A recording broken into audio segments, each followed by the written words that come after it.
A very good evening to all of you dear students. मैं Kamlesh Thakkar assistant professor government Bilasa girls PG college से एक बार फिर आप सबके सामने बीएससी पार्ट 1 यूनिट 4 पेपर 1 का एक टॉपिक लेकर आप सबके सामने फिर से उपस्थित हुआ हूं। डियर स्टूडेंट्स, आज का जो टॉपिक है वो लास्ट टॉपिक से को रिलेटेड किया गया है। Thomson's parabolic method for determination of क्यूबाइम positive ion and discovery of isotopes, ये दोनों इसमें जुड़े हुए हैं डियर स्टूडेंट्स।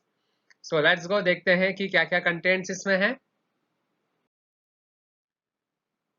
सबसे पहले इंट्रोडक्शन की बात करेंगे। इंट्रोडक्शन के बाद कंस्ट्रक्शन और वर्किंग देखेंगे कि किस प्रकार से ये काम करता है और कैसे हमें ये पैराबोला मिलता है। उसके बाद हम बात करेंगे मैथमेटिकल इंटरप्रिटेशन, जो कि बहुत इंपॉर्टेंट होता है, जिसके बेस पे हम रिजल्ट्स पे आ पाते हैं। और देन कंक्लूजन देखेंगे। एक पॉइंट और इसमें डियर स्टूडेंट्स इंक्लूडेड है और वो है आपका डिस्कवरी ऑफ आइसोटोप्स, वो भी हम यहाँ पर देखेंगे। Okay dear students, so for introduction देखिए, जे जे थॉमसन है ये हमारे जिन्होंने इसका इन्वेंट किया था, उसी का पैराबोलिक मेथड है जिससे हम क्यू बाय एम को डिटरमाइन कर पाते हैं, उन्होंने किया था।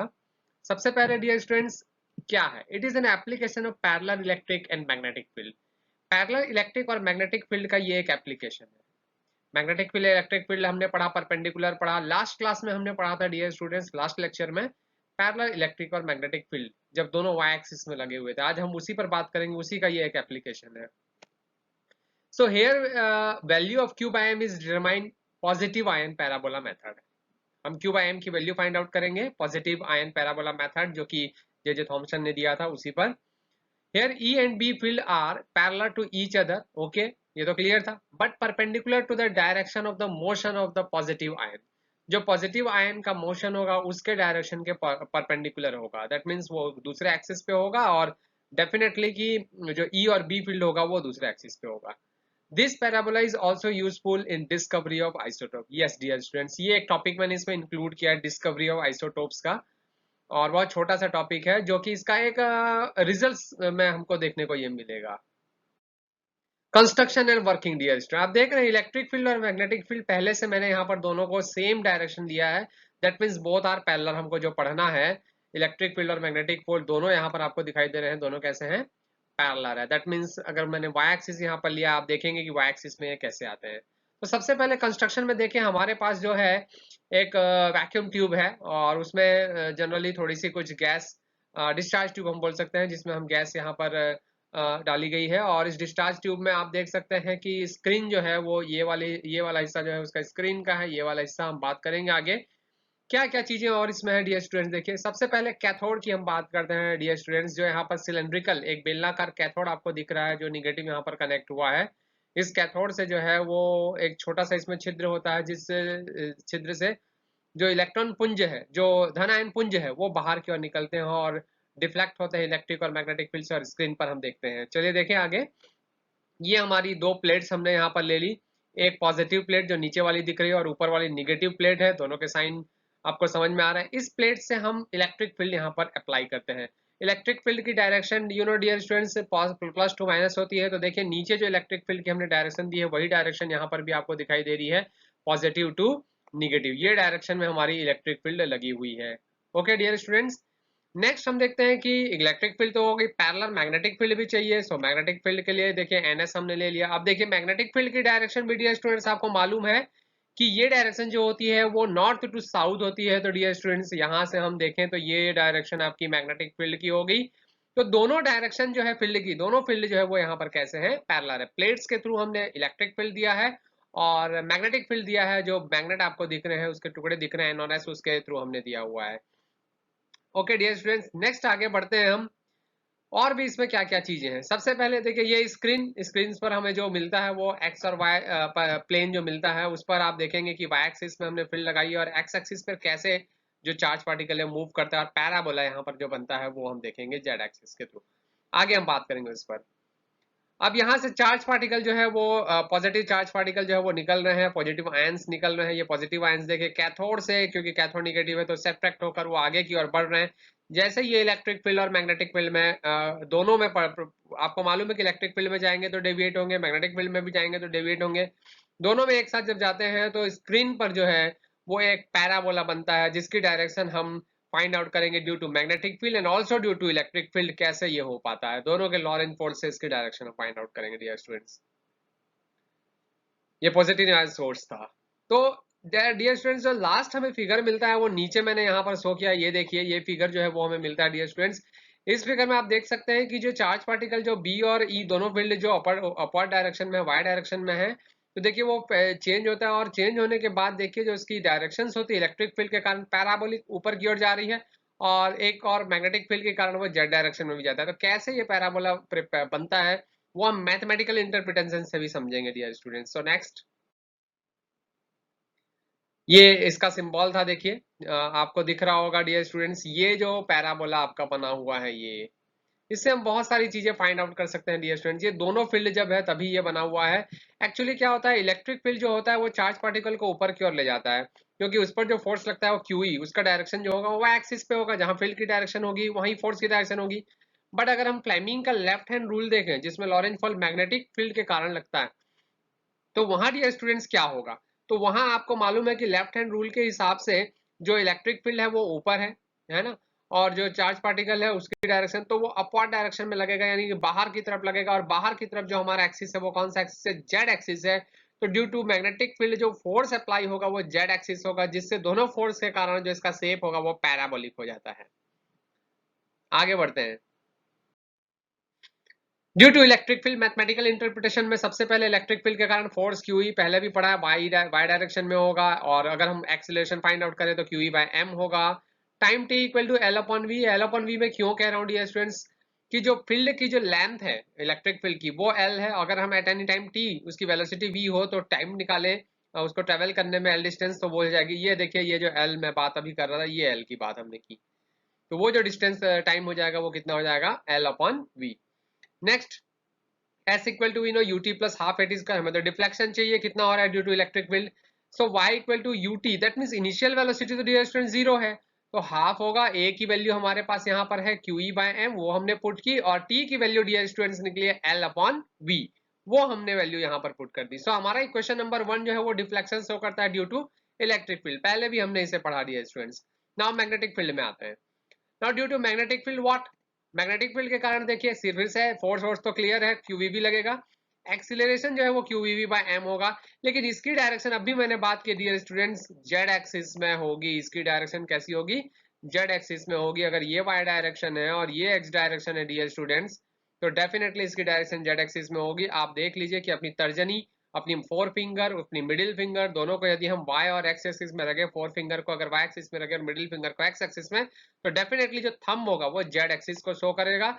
दैट इज वाई यहाँ पर जो ए की डायरेक्शन हमने दिखाई है डियर स्टूडेंट्स वो जेड एक्सिस में दिखाई है। नेक्स्ट, जेड की वैल्यू अगर डिफ्लेक्शन फाइंड आउट करें हाफ एम वी स्क्वायर, तो Q V V by M L upon V whole square similar आया। सिर्फ आपको मालूम है कि डिफ्लेक्शन जो होता है मैग्नेटिक फील्ड के कारण ज्यादा होता है, वी की वैल्यू यहाँ वी है और यहाँ वी स्क्वायर है, और कोई भी डिफरेंस इसमें देखने को हमें नहीं मिलता है। आई थिंक ये क्लियर होगा। कंटिन्यू करते हैं इंटरप्रिटेशन को। अब हमें अगर वैल्यू चाहिए डिफ्लेक्शन में हम चाहते हैं तो v की वैल्यू को एलिमिनेट अगर करें तो इक्वेशन नंबर 2 को हमें स्क्वायर करके इक्वेशन नंबर 1 से हम डिवाइड करेंगे, जेड स्क्वायर बाय वाई करेंगे। तो यहाँ से देखिए डियर स्टूडेंट्स हमें यहाँ से definitely q by m separate होके मिल जाएगा। So Z square by Y हमने किया, इसका स्क्वायर हुआ, तो जो q बाय m था वो हमने q बाय m को यहाँ पर ले लिया, और यहाँ देखिए डियर स्टूडेंट्स ये वैल्यू आपको समझ में आ गई होगी। ये पूरी जो वैल्यू है जिसमें जो जो वैल्यू कैंसिल होनी थी वो कैंसिल हो गई, जैसे एक mm कैंसिल हो गया, ये एल स्क्वायर आप देख रहे हैं इस एल स्क्वायर के साथ, और एक एल स्क्वायर आपका रिमाइंडर होगा। आप देख रहे हैं क्यू जो है वो एक क्यू आपका कैंसिल होगा, डेफिनेटली एक क्यू यहाँ पर भी कैंसिल होगा, और यहाँ जो 2 है उस 2 से ये भी 2 कैंसिल होगा, जिससे क्यू बाय एम जो है वो क्यू बाय एम आपने सेपरेट किया और ये वैल्यू सेपरेट, ये पूरी वैल्यू कांस्टेंट होने के कारण इसको हमने 4a एज्यूम कर लिया है।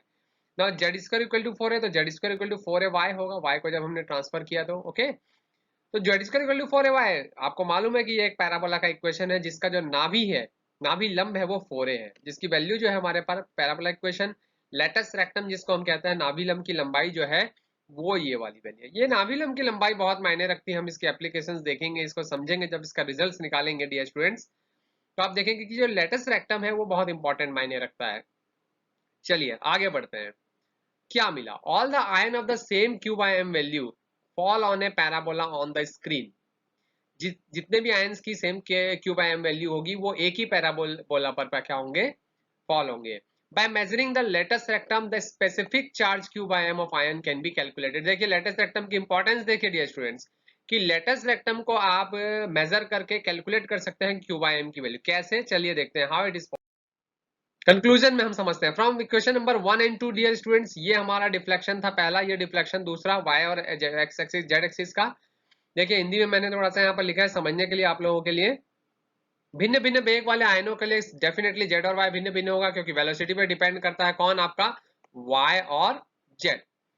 सो परवलय के भिन्न भिन्न बिंदुओं पर भिन्न भिन्न वेग वाले आयन होंगे, सीधी सी बात है, परवलय एक बना है, भिन्न भिन्न बिंदु पर भिन्न भिन्न वेग वाले आयन होंगे।